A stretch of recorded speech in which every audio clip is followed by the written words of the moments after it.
Hello hi അസ്സലാമു അലൈക്കും. എന്തൊക്കെ എല്ലാവരും വിശേഷങ്ങൾ? സുഖം തന്നെയല്ലേ? അപ്പം ഞാനിന്ന് നോമ്പ് തുറക്കുമ്പോഴത്തേന് ഒരു അടിപൊളി സ്നാക്സിൻ്റെ റെസിപ്പിയാണ് കേട്ടോ നിങ്ങൾക്ക് കാണിച്ചു തരുന്നത്. അപ്പോൾ ഒരു 3 മുട്ടയും ഒരു 5-6 ബ്രെഡും ഉണ്ടെങ്കിൽ നമുക്ക് അടിപൊളിയായിട്ട് ഇത് തയ്യാറാക്കി എടുക്കട്ടെ. അപ്പോൾ ഞാൻ ഈ മുട്ട പുഴുങ്ങി എടുത്തിട്ടുണ്ട്. എന്നിട്ട് ഇതുപോലെ ഒന്ന് ഗ്രേറ്റ് ചെയ്ത് എടുത്തിട്ടുണ്ട് കേട്ടോ. ഇനി ഇത് നമുക്ക് ബ്രെഡ് ഞാൻ പൊടിച്ചെടുത്തിട്ടുണ്ട്. 6 ബ്രെഡ് ഞാൻ പൊടിച്ചെടുത്തിട്ടുണ്ട് കേട്ടോ ഇതിന് വേണ്ടിയിട്ട്. അപ്പോൾ അതിലേക്ക് ഈ കോഴിമുട്ട ഇട്ട് കൊടുത്തിട്ടുണ്ട്. പിന്നെ അത്യാവശ്യം വലിപ്പമുള്ള 2 സവാള എടുത്തിട്ടുണ്ട്. പിന്നെ എരിവിന് ആവശ്യമായിട്ട് 2 പച്ചമുളക് കൊടുത്തിട്ടുണ്ട് കേട്ടോ. അതും കൂടെ ഇതിലേക്ക് ഇട്ട് കൊടുക്കുക. പിന്നെ നമ്മൾ കറിവേപ്പിലയും മല്ലിയിലയും ചെറുതായി കട്ട് ചെയ്തതും കൂടി വേണം കേട്ടോ. അതും കൂടെ ഇതിലേക്ക് ഇട്ട് കൊടുക്കണം. പിന്നെ ഫുള്ള് മല്ലിയില ഇതിലേക്ക് ഇട്ട് കൊടുക്കരുത്. നമുക്ക് ആവശ്യമുണ്ട് കുറച്ച് ബ്രെഡിൻ്റെ പൗഡറും മല്ലിയിലയും കൂടെ മാറ്റി വെക്കണം കേട്ടോ. ഞാൻ ഇതിലേക്ക് ഒരു 6 ബ്രെഡ് പൊടിച്ചെടുത്തിട്ടുണ്ട്. പിന്നെ ബാക്കിയുള്ള ബ്രെഡ് ഞാൻ പൊടിച്ച് വേറെ വെച്ചിട്ടുണ്ട് കേട്ടോ. ഇപ്പം ഞാൻ ഇട്ട് കൊടുത്തിട്ടുള്ളത് മീറ്റ് മസാലയാണ് കേട്ടോ, 1 ടീസ്പൂണ്. പിന്നെ ഒരു 1/4 ടീസ്പൂൺ ഗരം മസാലയും 1/4 ടീസ്പൂൺ വലിയ ജീരകത്തിൻ്റെ പൊടി ഇട്ട് കൊടുത്തിട്ടുണ്ട് കേട്ടോ. പിന്നെ ആവശ്യത്തിനുള്ള ഉപ്പും ഇഞ്ചി വെളുത്തുള്ളി പേസ്റ്റും കൂടെ ഇട്ട് കൊടുത്തിട്ടുണ്ട് കേട്ടോ. അതും കൂടെ ഇട്ട് കൊടുത്തിട്ട് നമ്മളെ കൈ വെച്ചിട്ട് നന്നായിട്ടൊന്ന് മിക്സ് ചെയ്തെടുക്കുക കേട്ടോ. പെട്ടെന്ന് തന്നെ വെന്ത് കിട്ടുകയും ചെയ്യും. പിന്നെ ഇതിൽ വേവാനുള്ള അരിപ്പൊടിയോ അങ്ങനത്തെ സാധനങ്ങളൊന്നുമില്ലല്ലോ. വളരെ സിമ്പിളായിട്ട് നമുക്ക് ഉണ്ടാക്കിയെടുക്കാനും പറ്റും. കഴിക്കാനാണെങ്കിൽ നല്ല ടേസ്റ്റുമാണ് കേട്ടോ. അപ്പോൾ വെള്ളം ഒഴിച്ച് കൊടുക്കുമ്പോൾ നല്ലോണം ശ്രദ്ധിക്കണം. പെട്ടെന്ന് വെള്ളം അധികമായി പോകും കേട്ടോ. അപ്പോൾ ഒരു 3-4 ടീസ്പൂൺ വെള്ളം മാത്രം ഒഴിച്ച് കൊടുത്താൽ മതി. എന്നിട്ട് നമ്മളിത് കുഴച്ചെടുത്തിട്ട് ഇതിങ്ങനെ ഒന്ന് ചെയ്ത് നോക്കണം കേട്ടോ. അപ്പോൾ നമ്മൾ പൊട്ടണുണ്ടെങ്കിൽ ഒന്നും കൂടെ വെള്ളം കയ്യിൽ നനച്ചിട്ട് ചെയ്ത് കൊടുത്തിട്ട് നമ്മൾ ബോളാക്കിയിട്ട് എടുക്കുക കേട്ടോ. ഏത് രൂപത്തിൽ വേണമെങ്കിലും എടുക്കുക. അപ്പം ഞാനിവിടെ ഒരു ബോൾ രൂപത്തിലാണ് ആക്കിയെടുത്തിട്ടുള്ളത് കേട്ടോ. അപ്പോൾ എല്ലാവരും ഇത് ട്രൈ ചെയ്ത് നോക്കൊണ്ട് കേട്ടോ. വളരെ സിമ്പിളാണ്. നമ്മളെ വീട്ടിലുള്ള സാധനങ്ങൾ വെച്ചിട്ടാണ് കേട്ടോ. പിന്നെ എന്നാൽ കഴിക്കാനാണെങ്കിൽ നല്ല ടേസ്റ്റുമാണ് കേട്ടോ. അപ്പോൾ ഞാൻ ഇത് ഓരോന്നും എടുത്തിട്ട് ഇതുപോലെ ഉരുട്ടി ഓരോ ബോളാക്കി വെച്ചിട്ടുണ്ട് കേട്ടോ.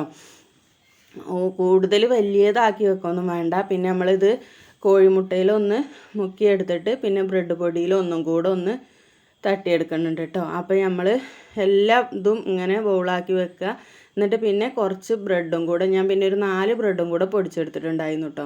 എന്നിട്ട് അതിലേക്ക് നമ്മൾ അരിഞ്ഞ് വെച്ചിട്ടുള്ള മല്ലിയിലയും കൂടെ ഇട്ട് കൊടുക്കണം കേട്ടോ. നമ്മൾ എന്നും സമൂസയും പിന്നെ കട്ട്ലേറ്റും അങ്ങനത്തെ സാധനങ്ങളൊക്കെയാണല്ലോ ഉണ്ടാക്കണം. അപ്പോൾ ഇടയ്ക്ക് ഇങ്ങനെ ഓരോ റെസിപ്പികളും ഉണ്ടാക്കി നോക്കൊണ്ട് കേട്ടോ. നമുക്ക് ഉണ്ടാക്കാൻ അധികം ടൈമും വേണ്ട, പിന്നെ വേവാൻ കുറേ ടൈമും വേണ്ട, അതൊന്നും വേണ്ട കേട്ടോ. അപ്പോൾ എന്തായാലും നിങ്ങൾ ഇതൊന്ന് ട്രൈ ചെയ്ത് നോക്കൊണ്ടു. എന്നിട്ട് ഇതിൻ്റെ ഫീഡ്ബാക്ക് എന്താ വെച്ചെങ്കിൽ അറിയിക്കൊണ്ട് കേട്ടോ. അപ്പോൾ ഞാനൊരു 4 ബ്രെഡ് ഇതുപോലെ പൊടിച്ചെടുത്തിട്ടുണ്ട്. പിന്നെ ഇത് ഞാൻ മല്ലിയില ആദ്യമിട്ട് കൊടുത്തപ്പോൾ മാറ്റി വെച്ചതായിരുന്നു കേട്ടോ. അതും ഇതിലിട്ട് കൊടുത്തിട്ട് നന്നായിട്ടൊന്ന് മിക്സ് ചെയ്തെടുക്കുക കേട്ടോ. എന്നിട്ട് നമ്മളെ ഈ ബോളോളം എടുത്തിട്ട് പിന്നെ നമ്മളെ മുട്ടൻ്റെ ഇത് ഞാനൊന്ന് ബീറ്റ് ചെയ്ത് വെച്ചിട്ടുണ്ട് കേട്ടോ. ഞാൻ 1 കോഴിമുട്ട എടുത്തിട്ടുള്ളൂ കേട്ടോ. കൂടുതൽ എടുത്തിട്ട് പിന്നെ നമ്മളിത് വെറുതെ വേസ്റ്റാക്കി കളയണ്ടല്ലോ വെച്ചിട്ട്. അപ്പോൾ എനിക്ക് ഇത്രയും ബോളിന് ഈ 1 കോഴിമുട്ട തന്നെ ധാരാളമായിരുന്നു കേട്ടോ. അടിപൊളിയായിട്ട് ഇതായിരുന്നു. പിന്നെ അതുപോലെ 4 പിന്നെ ബ്രെഡിൻ്റെ പൗഡറും ഇതൊക്കെ കറക്റ്റ് ചെയ്യുന്നു കേട്ടോ. അപ്പോൾ 6 ബ്രെഡ് പൊടിച്ചതും 3 കോഴിമുട്ട പുഴുങ്ങിയതും. അപ്പോൾ അതിന് കറക്റ്റായിട്ടുള്ള അളവാണ് കേട്ടോ ഇത്. അപ്പോൾ ഞാൻ ചെയ്തത് നിങ്ങൾ കണ്ടില്ലേ, അതുപോലെ ചെയ്തെടുക്കുക കേട്ടോ. ഇനി ഓരോ ബോളോളും ഞാൻ എടുത്തിട്ട് ഇതിൽ മുക്കിയിട്ട് ബ്രെഡിൻ്റെ പൊടിയിൽ കവർ ചെയ്തിട്ട് വെച്ചിട്ടുണ്ട് കേട്ടോ. അപ്പോൾ ഞാൻ എണ്ണ വെച്ചിട്ടുണ്ട്, ചട്ടി വെച്ചിട്ട് എണ്ണ വെച്ചിട്ടുണ്ട്. ഇനി അത് ചൂടായി വന്നിട്ടുണ്ട് കേട്ടോ. അപ്പോൾ ഞാനിനി ഇതിലേക്ക് ഓരോന്നായിട്ട് ഇട്ട് കൊടുക്കാൻ ചെറുതായിട്ടൊന്ന് ഇട്ട് നോക്കിയതാണ് കേട്ടോ. പിന്നെ നമ്മൾ നല്ല തിളച്ച എണ്ണ നല്ലതുപോലെ ഒന്ന് കുറച്ച് വെക്കണം കേട്ടോ. എന്താണെന്ന് വെച്ചാൽ ഈ ബ്രെഡിൻ്റെ പൗഡർ ഇതിൻ്റെ മേലുണ്ടല്ലോ. അപ്പോൾ നമ്മൾ എണ്ണയിലിട്ട് കഴിയുമ്പോൾ പെട്ടെന്ന് തന്നെ കരിഞ്ഞു പോകാൻ സാധ്യതയുണ്ട്. അപ്പോൾ എണ്ണ നല്ലോണം ചൂടാക്കിയിട്ട് പിന്നെ നല്ല തീ കുറച്ച് വെച്ചിട്ട് വേണം ഇട്ട് കൊടുക്കാൻ കേട്ടോ. എന്നിട്ട് അപ്പുറം മറിച്ചിട്ടിട്ട് ഒന്ന് വേവിച്ചെടുക്കാനുള്ളൂ കേട്ടോ. പെട്ടെന്ന് തന്നെ മുരിഞ്ഞ് കിട്ടും ചെയ്യും. നല്ല ടേസ്റ്റ്, ഉള്ളൊക്കെ വെന്തിട്ടും ഉണ്ടാവും കേട്ടോ. നല്ല ടേസ്റ്റുമാണ് കേട്ടോ കഴിക്കാൻ. അപ്പോൾ എല്ലാവരും ഇതൊന്ന് ട്രൈ ചെയ്ത് നോക്കൊണ്ടു. പിന്നെ ഞാൻ എല്ലാതും അതുപോലെ എടുത്ത് വെച്ചിട്ടുണ്ട് കേട്ടോ. പിന്നെ നമ്മളിതിക്ക് എന്തെങ്കിലും ഒരു ചമ്മന്തിയോ അല്ലെങ്കിൽ മയോണൈസോ അല്ലെങ്കിൽ കെച്ചപ്പോ എന്തെങ്കിലുമൊക്കെ കൂട്ടിയിട്ട് കഴിക്കാൻ നല്ല ടേസ്റ്റാണ് കേട്ടോ. അപ്പോൾ ഞാനിന്ന് നോമ്പ് തുറക്കുമ്പോഴത്തേന് ഇതാണ് സ്നാക്സ് ആയിട്ട് ഉണ്ടാക്കിയിട്ടുണ്ടായിരുന്നത്.